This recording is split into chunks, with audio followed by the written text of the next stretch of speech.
प्यारे बच्चों, आज का जो क्लास है हमारा वो जीवन के अत्यंत महत्वपूर्ण विषय वस्तु रिसोर्स के ऊपर आधारित है। और ये एक ऐसा टॉपिक है जो ओमनी प्रेजेंट माना जाए, यानी कि ऐसे विषय वस्तु पे आज हम लोग चर्चा करने वाले हैं जिसके बिना हमारे जीवन की कोई कल्पना ही नहीं की जा सकती है। रिसोर्स के बिना हम अपने बारे में कुछ सोच भी नहीं सकते हैं। तो चलते हैं संसाधनों के गहराइयों में और देखते हैं इसका क्रमिक विकास, साथ ही साथ इसके उपयोग और दुरुपयोग के बारे में। एक शब्द पहले हम लोग इसमें शुरुआत करने से पहले जोड़ लेंगे कि हमारे एक दार्शनिक ने बोला था कि जब तक कोई वस्तु मानव को नहीं मिलती है तब तक वह वस्तु उसके लिए अत्यंत उपयोगी और महत्वपूर्ण रहती है, और जैसे वह वस्तु मिल जाती है तो उसके बाद उसके महत्वपूर्ण वाले लिस्ट में कोई नए वस्तु आकर शामिल हो जाते हैं। उदाहरण के तौर पे, जब तक हमारे पास कार नहीं है तब तक हम लोग कार के लिए परेशान रहेंगे, और जैसे ही हमारे पास कार यानी 4 व्हीलर आ जाएंगे उसके बाद हम लोग किसी और चीज़ के लिए बेचैन हो जाते हैं। जीवन का यही चक्र है, हम लोग इसी चक्र में फंसे हुए रहते हैं। तो संसाधनों का दुरुपयोग और विकास भी आज का जो टॉपिक है उस पर हम लोग देखेंगे। इसी के अंदर फंसा हुआ, एक दलदल में फंसा हुआ ये एक क्रमिक घटना है जिसके बारे में आज हम लोग अध्ययन करेंगे। साथ ही साथ एपिटिकस नाम के एक महान दार्शनिक के द्वारा कही गई बातों पर आज हम लोग देखेंगे कितनी सच्चाई है कि उन्होंने कहा था जब तक मनुष्य के संपर्क में कोई वस्तु नहीं आती है तब तक वह सुंदर और टिकाऊ होती है, जैसे ही मनुष्य के संपर्क में आती है तब वह बेकार और क्षणभंगुर हो जाती है। इसका मतलब क्या? मानव इतना बेकार प्राणी है क्या? प्रकृति के द्वारा जिसको सबसे बुद्धिमान होने का श्रेय मिला है, क्या उस मानव समुदाय को सबसे बेकार माना जाए या तुच्छ माना जाए? क्या मानव अपने लोभ के कारण इतना ज़्यादा अन्य जानवरों के बीच में, अन्य प्राणियों के बीच में इस तरह के चीज़ों से उद्घोषित होते जा रहे हैं? इन सभी टॉपिकों पर चर्चा करेंगे। फ़िलहाल रिसोर्स के बारे में आज हम लोग चर्चा करेंगे, जो हमारे लिए काफ़ी उपयोगी और चिंता का भी विषय है कि किस प्रकार से हम लोगों ने रिसोर्सों का दोहन किया है और ये रिसोर्स होते क्या हैं, इन सब के बारे में चलिए हम लोग सेशन शुरू करते हैं। सबसे पहले आप उन वस्तुओं के बारे में आप ध्यान देंगे आसपास में, तो आप पाएंगे कि हमारा जो जीवन है वो तरह तरह के वस्तुओं के द्वारा चल पा रहा है। फॉर एग्ज़ाम्पल, हम लोग फ़ैन का उपयोग करते हैं जिससे हमें एयर मिलता है। हम लोग पेन का इस्तेमाल करते हैं जिससे हम लोग लिखते हैं। हम लोग फूड का इस्तेमाल करते हैं जिससे हमें एनर्जी मिलता है। हम लोग वाटर का इस्तेमाल करते हैं जिससे हमें सेटिस्फैक्शन प्लस डाइजेशन हमारा होता है, और तरह तरह की चीज़ें होती है। यानी कि अपने आसपास के क्षेत्रों में अगर आप ध्यान देंगे, आप नज़र दौड़ाएंगे तो आपको ऐसे तमाम वस्तुएं मिल जाएंगी, न्यूमरस यानी कि बहुत सारे नंबर में वस्तु मिल जाएंगी जिसके बिना आपके जीवन की कोई परिकल्पना की ही नहीं जा सकती है। ठीक है, चाहे वह पंखा हो, चाहे वह बेंच हो, चाहे वह बिस्तर हो, कलम हो, कॉपी हो, कपड़ा हो, भोजन की सामग्रियां हो, हवा हो, पानी हो, ये सभी वस्तुएं आपके आसपास में जो मौजूद है आपके जीवन को और ज़्यादा सुविधाजनक बनाती है। एक दिन आप इससे अलग होकर रह कर दिखा दें तो हम मान जाएं, वो भी आधुनिक मानव तो बिल्कुल नहीं रह पाएगा। अभी के समय में हम लोग तरह तरह के जो वस्तुएं हैं उनके बिना हमारे जीवन का कोई कल्पना ही नहीं किया जा सकता। अभी महानगरों की बात कर रहे हैं, अगर 1-2 घंटों के लिए लाइन कट जाती है तो पूरे महानगर में हाहाकार मच जाता है, शहरों में हाहाकार मच जाता है, क्योंकि उनके अत्यधिक काम उसी पर निर्भर होते हैं। चाहे उनको आयरन करना हो कपड़ा में, चाहे अपने घरों में गीजर चलाने हो, चाहे अपने घरों में मोटर चलाने हो पानी के लिए भी, चाहे उनको अपने घरों में पंखे चलाने हो, टीवी चलाने हो, ठीक है, मोबाइल फ़ोन चार्ज करना हो। हम मानव जो है वो इसी चीज़ों के आसपास के समुदाय से घिरे हुए हैं। इसके बिना हमारा जीवन बिल्कुल कोरा कागज़ की तरह है, बिल्कुल बेकार है। तो संसाधन इन्हीं सब चीज़ों से मिलकर बना है। आपको ये बात जानना होगा कि हमारे आसपास में मौजूद वे सभी वस्तुएं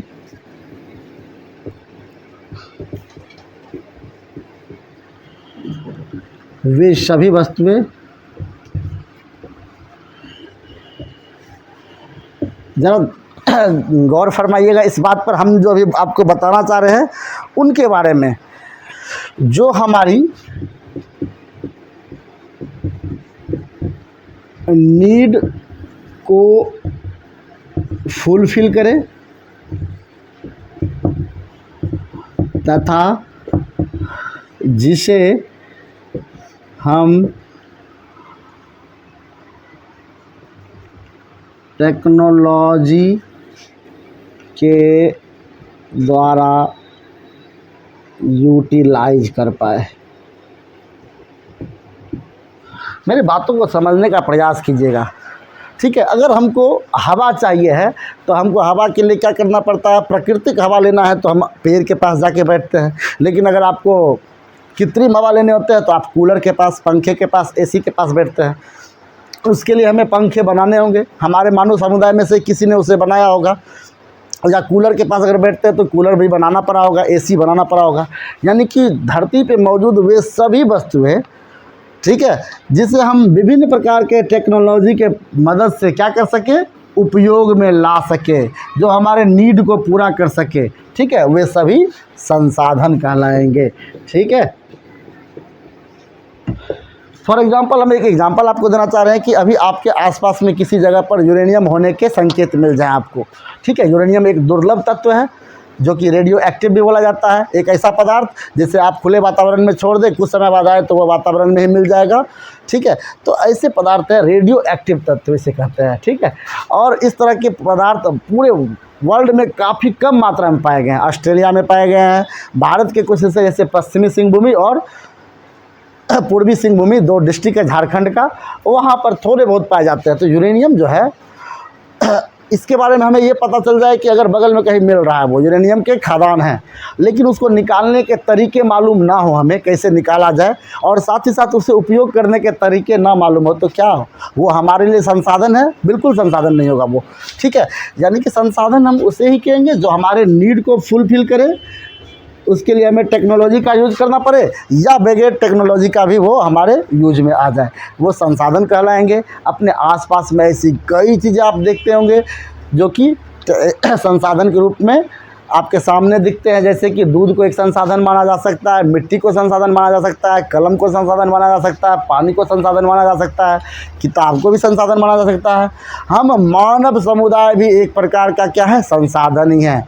हम भी किसी के काम आते हैं। फॉर एग्जांपल, मैं आपको शिक्षा देने के काम में आ रहा हूँ तो आपको ज्ञान की प्राप्ति हो रही है, यानी आपकी ज़रूरत थी ज्ञान, उसके लिए आप हमारे पास आए तो हम आपको ज्ञान दे रहे हैं, बदले में हमें क्या मिल रहा है, उसमें कुछ पैसे की प्राप्ति हो रही है, ठीक है, जिससे हमारा भी जीवन चल रहा है, तो वो हमारी नीड है।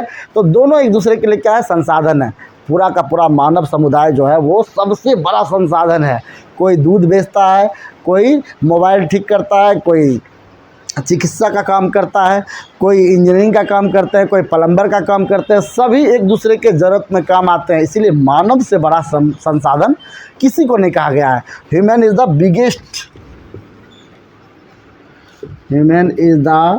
Biggest resource on the earth. मतलब मानव को सबसे बड़ा संसाधन कहा गया है इस पृथ्वी पर का।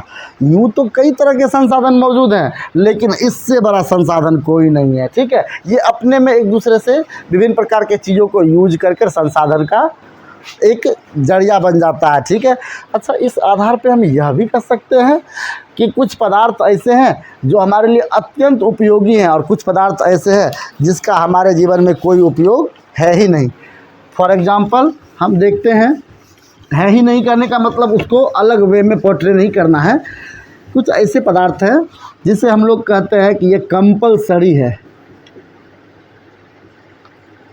कंपलसरी आइटम्स हैं हमारे लिए, और कुछ है जिसको हम लोग लग्जीरियस कहते हैं, लग्जीरियस आइटम्स हैं, ठीक है।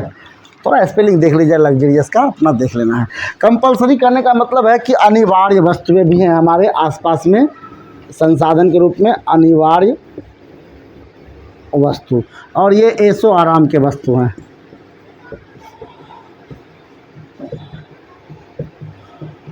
फॉर एग्ज़ाम्पल, अगर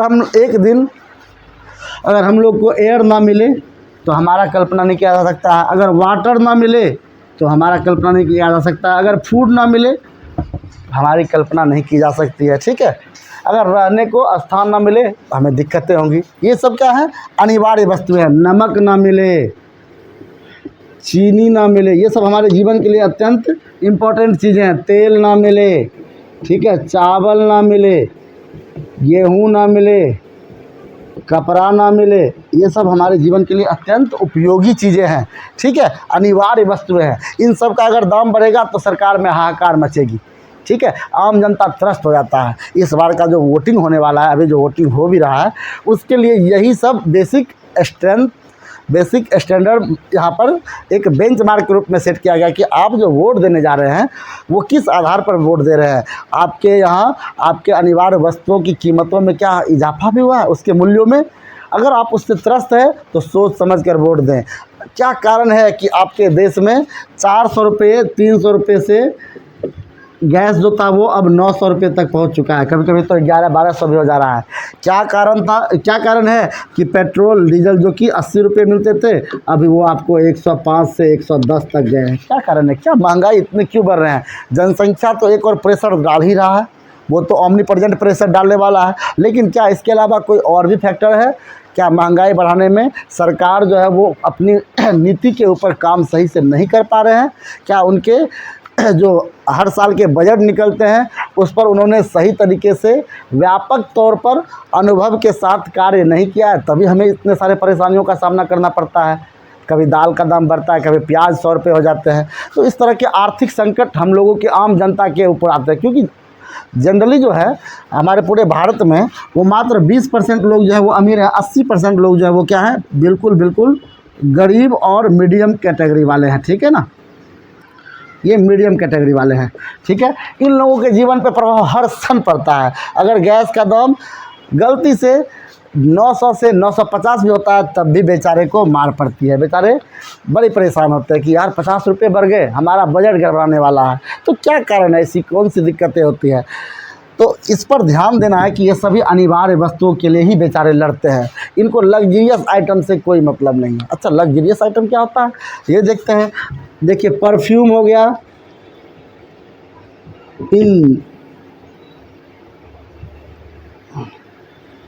कूलर हो गया, उसके बाद रेफ्रिजरेटर हो गया, ठीक है, इसके अलावा एसी हो गया, ठीक है, हेलीकॉप्टर हो गया, कार हो गया, ठीक है, ये सब चीज़, वॉच हो गया, ठीक है, गॉगल हो गया, गॉगल का लो उसको, ऑब्स्टेकल, चश्मा। अगर एक दिन आप चश्मा नहीं लगाएंगे, नॉर्मल चश्मा जो आप लोग पहन के अक्षय कुमार सलमान खान जैसे दिखना चाहते हैं, अगर नहीं लगाएंगे 2-4 दिन 10 दिन तो कोई दिक्कतें नहीं होने वाली। मैं नहीं लगाता हूँ चश्मा, क्या मैं ज़िंदा नहीं हूँ?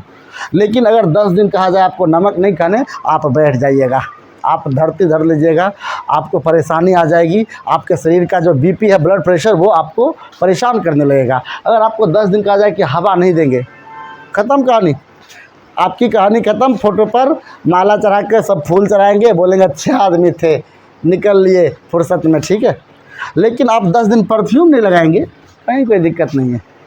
तो कुछ ऐसे आइटम्स हैं जिसको लग्जरियस आइटम्स कहा गया है, कुछ ऐसे आइटम्स हैं जो कंपलसरी है हमारे जीवन के लिए, ठीक है। और ये सभी के सभी रिसोर्स ही हैं, ठीक है। इनको भी रिसोर्स कहा जाता है, ये भी रिसोर्स है, क्योंकि ये सभी हमारे जीवन में उपयोग में आते हैं। परफ्यूम का भी उपयोग है आकर्षण पैदा करने के लिए, अपने आप को थोड़ा सा अट्रैक्टिव दिखाने के लिए, ठीक है। दूसरे के नज़र में हम अच्छे से चले आए, लाइमलाइट में आ जाए, थोड़ा सा अच्छे जोन में जाना चाहते हैं हम लोग, हाई फाई सोसाइटी को फॉलो करना चाहते हैं। तो ये सब के सब संसाधन की चीज़ें थी। आगे बढ़ते इसमें और देखते हैं। अब एक पॉइंट आ रहा है इसमें कि कोई भी संसाधन जो है इस पृथ्वी पर जो है वो इस ट्रायंगुलर रूल को फॉलो करता है। कोई भी संसाधन इस ट्रायंगुलर रूल को, ये हुआ ह्यूमन, ठीक है, और ये है नेचर, ये है इंस्टीट्यूट, ये है टेक्नोलॉजी। ध्यान देना इस बात पर। हमें पता चला कि हमारे नेचर में क्या पाया जा रहा है, हमारे आसपास के क्षेत्र में कोयला पाया जा रहा है, ठीक है। कोल का पूरा माइंस पाया गया, ये हमें पता चला, नेचर में ये मौजूद था, ठीक है। अब हमने क्या किया, इसके ऊपर अध्ययन करने वाले ग्रुप को वहाँ भेजा, किस लिए कि जाइए तो ज़रा सा देखिए तो कहाँ पर कोयला है, किस तरह की कोयला है, क्या एंथ्रासाइट है या बिटुमिनस है या पीट है, कौन सा है, देखिए जाके। तो अच्छे क्वालिटी का है क्या, एंथ्रासाइट टाइप का है, अगर है तो फिर हम जांच करेंगे उसमें। अच्छा कितना % उसमें कार्बन है देखिएगा जाके। अब इस इंस्टीट्यूट के जो बड़े बड़े शोधकर्ता है वो वहाँ गए और बोले कि जानते हैं अच्छा क्वालिटी का है, 80% कार्बन वाला ये कोल है यहाँ पर। अच्छा एंथ्रासाइट टाइप का है, कोई बात नहीं, यानी कोयले का सबसे बेहतर प्रकार है। ठीक है, अब इसमें हम लोग दिमाग लगाएंगे। अब इसने क्या किया, अपने बातों को फॉरवर्ड कर दिया सरकार के पास। सरकार का चलो टेक्नोलॉजी वाले अब तुम क्या करो, आगे बढ़ो और जाकर यहाँ पर क्या करो, खुदाई करो जाके, और खुदाई करो और वहाँ से कोयला निकालो, और वो कोयला निकल के किसके पास जाएगा, ह्यूमन के पास जाएगा। यानी कि मानव को जो है किसी भी प्रकार का जो संसाधन मिलता है वो इसी तीनों से होकर गुजर के आता है। हम लोग जानते हैं कि नदियों का पानी जो है वह स्वच्छ है, लेकिन हमें पहली बार में जब हम आदि मानव से एक नॉर्मल ऑर्डिनरी मानव के रूप में बदले होंगे तब हमें बताया गया होगा कि नहीं, नदियों का पानी जो है उसमें बहुत सारे क्या होते हैं, खारे पानी भी मिलते हैं और अशुद्धियों का पूरा उसमें जमावड़ा होता है, बहुत सारा अशुद्धि मिलता है, गंदगी मिलता है, कूड़ा कचरा मिलता है। ये बताने का प्रयास किसने किया, ये इंस्टीट्यूट ने किया। तरह तरह के शोध कर वो लोग दिन रात शोध करते रहते हैं। और उसके बाद हमने क्या किया, टेक्नोलॉजी के मदद से नदियों को भी शुद्ध किया पानी को, और हम लोग उसका यूज कर रहे हैं। ऐसे कई तरह के उदाहरण आपको हम बता सकते हैं जिसमें कि ह्यूमन जो है वो नेचर से, इंस्टीट्यूट की मदद से, टेक्नोलॉजी का सहारा लेकर बहुत सारे संसाधनों का उपयोग धड़ाधड़ करते जा रहा है। ठीक है, हम लोग पढ़ते हैं पंखा के बारे में कि इलेक्ट्रिसिटी जाता है, इसके अंदर एक कोयल लगा रहता है और कोयल घूमता है, मैग्नेटिक इफेक्ट के कारण उसके अंदर क्या होता है वो मूविंग करते रहता है। और उसके बाद उसके बारे में हमने पढ़ा। अब हमने क्या किया, पंखा बना दिया। पंखा बनाने के बाद वो क्या किया, हम मानव के सामने प्रस्तुत कर दिए। बनाने में हम कुछ नेचुरल चीज़ों का उपयोग किए हैं जो हमें नेचर से मिलते हैं, खास करके लोहा, तांबा, कॉपर जो भी कहते हैं उसमें सब के सब हमें नेचर से प्राप्त हुए। फॉर एग्जांपल हम जानते हैं कि हमें गन्ने चाहिए चीनी बनाने के लिए, तो ये बात बताने का काम किसने किया है, इंस्टीट्यूट ने किया है कि गन्ना से ही चीनी बनता है। अच्छे क्वालिटी का चीनी बनाना है तो गन्ने को पहले हमें किस तरह से लगाना है उसका पूरा विवरण देता है। इतना सेंटीमीटर वर्षा चाहिए, इतना डिग्री का टेम्परेचर चाहिए। आगे आपको पढ़ना है ज्योग्राफी की किताब में ही कि किसी भी फसल के लिए कितना बारिश पर्याप्त है, कितनी उष्मा पर्याप्त है, कौन सा मिट्टी अच्छा है उसके लिए, कितना दिन तक उसको रखना है। ये सब की पढ़ाई आपको इंस्टीट्यूट में करवाई जाएगी। और जब वो पढ़ाई हो जाएगी उसकी, तब टेक्नोलॉजी का सहारा लेकर आप फिर खेती कीजिएगा, फसल लगाइएगा, और उससे फसल से जो प्राप्त होगा, फॉर एग्जांपल गन्ना का अगर फसल लगाए तो उससे हमें चीनी प्राप्त होगा, गुड़ प्राप्त होगा, उसका उपयोग मानव करेगा। तो मानव समुदाय इस ट्रायंगुलर पद्धति से होकर किसी भी संसाधन का उपयोग करते जाते हैं। ठीक है,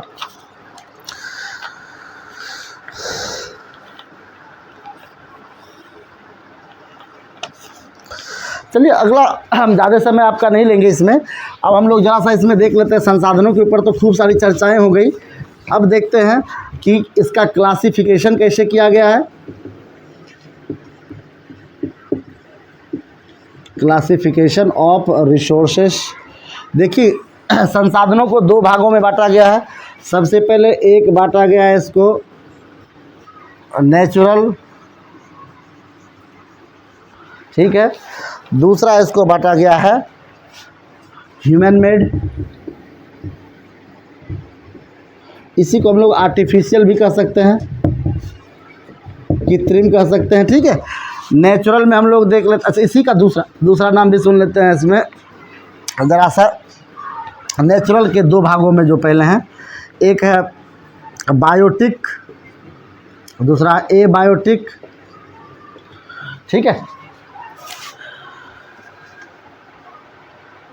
देखिए बायोटिक कहने का क्या मतलब है। तो रिसोर्स ऐसे हैं, बायोटिक वाले रिसोर्स ऐसे हैं जो कि जैसे कि एनिमल हो गए, प्लांट हो गए, ठीक है, बर्ड्स हो गए। एक मुर्गी अगर अंडा देती है तो वो भी हमारे लिए क्या है, रिसोर्स है। और किस तरह का रिसोर्स है, वो बायोटिक रिसोर्स है। ठीक है, ए बायोटिक में हम लोग देखेंगे वाटर है, सॉइल है, माउंटेन है, ठीक है, एयर है, ये सब के सब एबायोटिक वाले हिस्से में आता है। ठीक है, ये था नेचुरल का। ठीक है, अच्छा और देखते हैं इसमें, इसको और भी कैटेगराइज किया गया है ज़रा सा। नेचुरल को और भी एक कैटेगरी में बांटा गया है। एक है रिन्यूएबल, दूसरा बांटा गया है इसको नॉन रिन्यूएबल।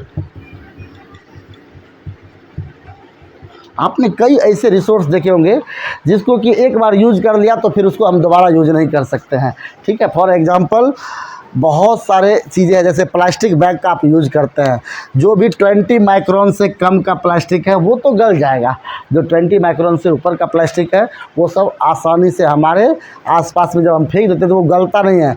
50 साल 20 साल 30 साल बाद भी उसको निकालिएगा तो वो ऐसे ही बस पड़ा हुआ रहेगा, ठीक। तो ये सब ऐसे पदार्थ है जो कि क्या है, इसको हम लोग फिर से बनाया जा सकता है, रिन्यूएबल है। मतलब कहने का मतलब समझिएगा, प्लास्टिक को ले जाएंगे चुनकर। आप देखे होंगे रेलवे में जब कोई चुनने वाला आता है, कोई लड़का सब, गरीब लड़के सब, भारत के लड़के बच्चे सब बहुत तेज़ है। छोटी उम्र में जब उसको पता चल जाता है कि हम पढ़ नहीं पाएंगे सही से, हमारे पास संसाधनों का कमी है, एक बड़ा सा झोला उठाते हैं और उसमें वो दिन भर जाकर क्या करते हैं, अपने आसपास वाले इलाके में रेलवे स्टेशन सब के पास में, जानते हैं कि यहाँ तो कचरा हो गई, मानव समुदाय सबसे घृणित काम करता है, कुछ भी खाएगा उसका पॉलीथीन किधर इधर आसपास में फेंक देगा। तो उसको ये बात पता है, वो जाता है और भर भर कर झोली में वो उस तरह की चीज़ों को उठा कर लाता है, चाहे वह प्लास्टिक का बोतल हो, चाहे वह कुरकुरे का पैकेट हो, चिप्स का पैकेट हो, और तरह तरह की चीज़ों का रैपर्स हो, उसको उठा के लाता है और कचरे वाले को दे देता है। फ्री में वो सब उठा के लाता है और दे देता है कचरे वाले को, कबाड़ी वाले को, और उससे उसको 200-400-500 रुपये हो जाते हैं एक दिन के। उसको इस तरह से वो 15-20 हज़ार रुपये आराम से वो कमा लेता है, ठीक है। और हमारे समाज को स्वच्छ रखने में भी मदद करता है। आप लोगों से बेहतर है जो आप लोग फेंकते हैं, उन लोगों से तो बेहतर वो अनपढ़ सब है, ठीक है। तो वो जानते हैं कि इन सब पदार्थों को फिर से क्या किया जा सकता है, रिन्यू किया जा सकता है। मेटल के कोई टुकड़े को हम फेंक देते हैं, फॉर एग्जांपल कोई बाल्टी टूट जाता है, अभी कॉर्नर में फेंक दिया है, कुछ दिन बाद उसको बाहर फेंक देंगे कहीं पे, अब उसको वो लोहा टीना वाला ले जाएंगे और वो कबाड़ी वाले, और उसको ले जाके वो फैक्ट्री में दे देंगे, फैक्ट्री वाले उसको फिर से गलाकर नए प्रकार के बर्तन में तब्दील कर देगा। ये सब रिन्यूएबल रिसोर्स के ही उदाहरण हैं। तो मेटल्स, प्लास्टिक्स, ये सब रिन्यूएबल सोर्स के तरह उपयोग में किया जाता है, ठीक है। लेकिन एक बार अगर कोयला जला लिया आपने, तो दूसरे बार अगर चाहेंगे कि आप कोयला को फिर से जलाएं, तीसरे बार फिर से जलाएं, संभव ही नहीं है, ठीक है। एक बार आपने पेट्रोल को गाड़ी में डलवा लिया, 100 रुपये का या 200 रुपये का जो भी है, आजकल सब बाइक से ही चलना पसंद करते हैं, फैशन हो गया है, कहीं भी जाना है बाइक से ही, तो 100-200 रुपये का पेट्रोल डलवाएं। नए नए युवकों का ये पसंद होता है, और वो जाके घूम घाम के आते हैं, फिर पेट्रोल ख़त्म, सेख ही ख़त्म हो जाता है, रख देते हैं। क्या उसी पेट्रोल से फिर ही उपयोग कर लेते हैं? क्या एक बार जो पेट्रोल भराया उससे 10 साल 20 साल आपने उसको उपयोग किया? ऐसा कभी नहीं होगा, वो ख़त्म हो जाएगा, उसके बाद फिर से आपको डलवाना पड़ेगा। कोयला एक बार जल गया, फिर से आपको नए कोयले लाने पड़ेंगे। यानी कि ये सब क्या है, नॉन रिन्यूएबल रिसोर्सेस हैं। तो फॉसिल फ्यूल्स और कोल, ये सब नॉन रिन्यूएबल रिसोर्स है। तो अभी हम लोग इसका बस इसी चीज़ को देखे हैं। कल इसका मतलब अगले क्लास में हम लोग क्लासिफिकेशन ऑफ रिसोर्स में देखेंगे कम से कम 20-25 तरह के रिसोर्स के टाइप को, कैटेगरी को, साथ ही साथ समझने का प्रयास करेंगे कि मानव किस हद तक पहुंच चुका है रिसोर्स के मामले में। क्या वास्तव में मानव डेवलपमेंट की ओर जा रहा है, या सिर्फ अपने इच्छा पूर्ति के लिए रिसोर्सों का एक्सप्लॉयटेशन कर रहा है, यानी शोषण कर रहा है, उसके बारे में हम लोग देखेंगे। साथ ही साथ हम लोग नए नए तरीके के रिसोर्स से परिचित भी होंगे, जिसमें हम कुछ एक का नाम भी बता रहे हैं आपको। स्टॉक रिसोर्स से परिचित होंगे, रिजर्व रिसोर्स से परिचित होंगे, पोटेंशियल रिसोर्स से परिचित होंगे, एक्यूट रिसोर्स से परिचित होंगे, एक्चुअल रिसोर्स से परिचित होंगे। इस प्रकार के नए नए रिसोर्स आपको नए नए तरह की संभावनाओं की ओर ले जाएगा। साथ ही साथ आप खुद एक रिसोर्स कैसे है, इस पर भी बहुत गहन हम लोग का अध्ययन चलेगा। तो इस टॉपिक के सहारे ही आज हम इसको रोक रहे हैं। अगले सेशन में हम फिर एक मज़ेदार स्टोरी लाइन के साथ मिलेंगे आपसे। तब तक आप इसे देखें, समझें और इससे जुड़ने का प्रयास करें। धन्यवाद।